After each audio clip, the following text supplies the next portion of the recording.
మీరు చెప్పాల్సిందిగా చీరను చేరవేయాల్సిందిగా అధికారులకు నేను ఆదేశాలు ఇస్తున్నా. ఇవాళ మీ పిల్లల్ని పాఠశాలలకు పంపించండి, మీ పిల్లల్ని చదివించండి. చదువు ఒక్కటే మన జీవితాలలో వెలుగు తెస్తుంది. చదువు ఒక్కటే మన జీవితంలో మార్పుని తెస్తుంది.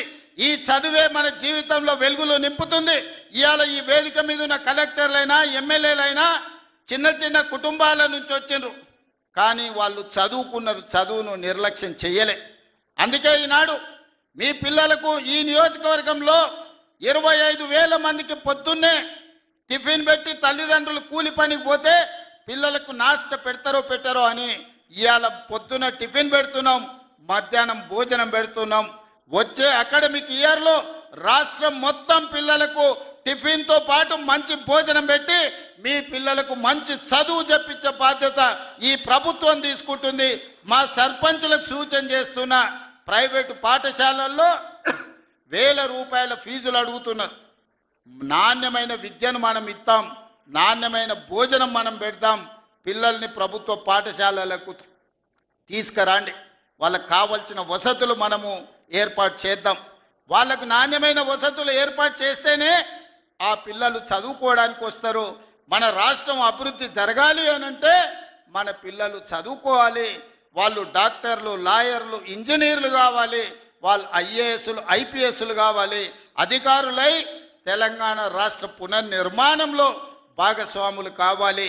అప్పుడే వాళ్ళ జీవితాలలో మార్పు వస్తుంది, తల్లిదండ్రుల కళ్ళల్లో సంతోషము నిండుతుంది.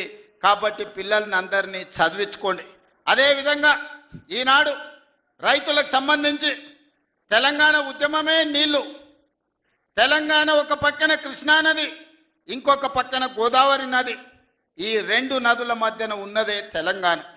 ఉమ్మడి రాష్ట్రంలో అన్యాయం జరిగింది, ప్రాజెక్టులకు ఆలస్యానికి కారణమైంది.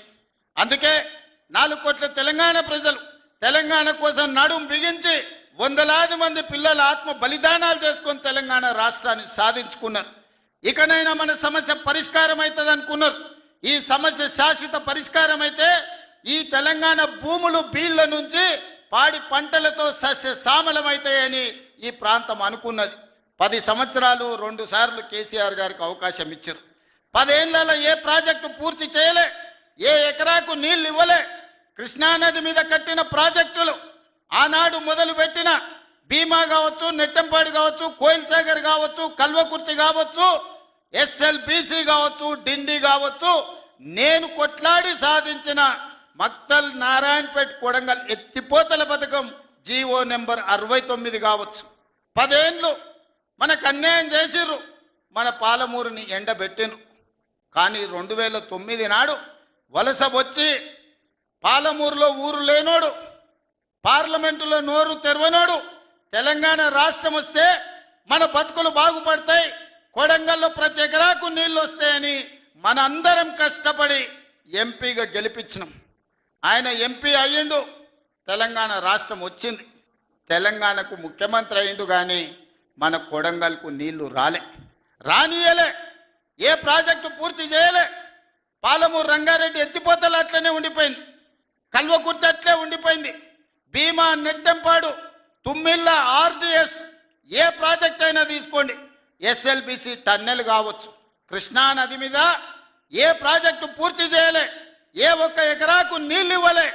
కానీ 1,83,000 కోట్ల రూపాయలు 10 ఏళ్ల కాంట్రాక్టర్లకు బిల్లులు ఇచ్చిండు. 1,000 కోట్ల రూపాయలు వాళ్ళ కుటుంబం కమిషన్లు కొట్టింది. తొడుక్కోవడానికి చెప్పులు లేకుండే, వేసుకోవడానికి బట్టలు లేకుండే, చిరిగిపోయిన చెప్పులతోని రోడ్ల మీద తిరుగుతోళ్ళకి బెంచ్ కార్లు వచ్చినాయి. ఒక ఆయనకు ఎర్రవల్లిలో 1000 ఎకరాల ఫామ్ హౌస్ వస్తే ఇంకొక ఆయనకు జన్వాడలో 100 ఎకరాల ఫామ్ హౌస్ వచ్చింది. అల్లుడికి మొయినాబాద్లో ఫామ్ హౌస్ వచ్చింది. వాళ్ళ బతుకులు బాగుపడ్డాయి, వాళ్ళకి టీవీలు వచ్చినాయి, వాళ్ళకి పేపర్లు వచ్చినాయి, 1,000 కోట్ల రూపాయల వ్యాపారాలు వచ్చినాయి, వాళ్ళకి ఫామ్ హౌజులు వచ్చినాయి. కానీ మనకు మాత్రం నీళ్లు రాలే. ఆనాడు కృష్ణానదిలో వరదలు వచ్చి అలంపూరు మునిగిపోతే అలంపూరు ప్రజల కోసం బంజారా హిల్స్లో నా ఇల్లమ్మి పేదోళ్ళకి ఇల్లు కట్టిస్తాను చంద్రశేఖరరావు చెప్పాడు. ఆయన ఇల్లు అమ్మలేదు, కానీ 100 ఎకరాల ఫామ్ హౌజులు కట్టుకున్నాడు. ఆ నిర్లక్ష్యం నుంచి 10 ఏళ్ళు చూసినాం. ఇక పాలమూరు ప్రజలు నిర్ణయం చేసుకోరు.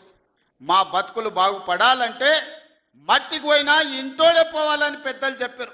ఇక వాణ్యవనో వీణ్యవనో ఎవనెవనో మోసేది లేదు. మా బిడ్డ ఈ మట్టిలో పుట్టి ఈ మట్టిలో కలిసిపోయి మా బిడ్డ ఈ తెలంగాణకు ముఖ్యమంత్రి ఉండాలి. మా బిడ్డ ఉంటేనే మా సమస్యలు పరిష్కారం అవుతాయని పాలమూరు మొత్తం ఏకమై తెలంగాణకి ఒక స్ఫూర్తిగా నిలబడి ఈ జిల్లా నుంచి మీరు ఆశీర్వదించారు కాబట్టి ఈనాడు తెలంగాణ రాష్ట్రంలో మనం ప్రభుత్వాన్ని ఏర్పాటు చేసినాం. పడవ పెట్టిన ప్రాజెక్టులను ఒక్కొక్కటిగా పరిష్కరిస్తున్నాం. ఈ ప్రాజెక్టుల యొక్క సమస్యల్ని, ఈ ప్రాజెక్టుల యొక్క అనుమతుల్ని ఈ రోజు సాధిస్తున్నాం. అన్నీ ఉన్నా అల్లు నోట్ల శని ఉన్నట్టు ఎన్ని అనుమతులు తెచ్చినా ఇవాళ 8 లక్షల కోట్ల రూపాయలు అప్పు చేసి నా నెత్తి మీద పెట్టిపోయాను. గ్రామాలల్లో పెద్ద కుటుంబాలు ఉంటాయి. దావతుల కోసం విలాసాల కోసం తండ్రి అప్పులు చేసి అనుకోకుండా చచ్చిపోతే